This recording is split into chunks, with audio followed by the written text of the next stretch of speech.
12 రాసుల్లో కొన్ని రాసుల వారు ఎదుటివారిని ఊరిని ఇబ్బంది పెడతారనమాట. ఏదో రకంగా వాళ్ళని గాయం చేయడానికే ప్రయత్నిస్తూ ఉంటారు.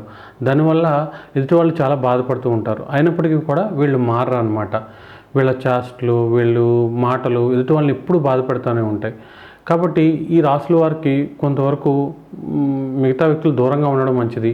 లేదంటే వీళ్ళని కంట్రోల్ చేద్దాం అనుకున్నా, వీళ్ళని హెచ్చరిద్దామన్నా చాలా వరకు వీళ్ళు కంట్రోల్ అవ్వరనమాట. ఇంకా రెచ్చిపోయే అవకాశం ఉంటుంది. అందులో మొదటి రాశి కుజుడధిపతి అయిన మేషరాశి, రెండో రాశి శుక్రుడధిపతి అయిన వృషభ రాశి, అలాగే మూడో రాశి మిథున రాశి, నాలుగో రాశి ధనుసు రాశి, ఐదో రాశి కుంభరాశి.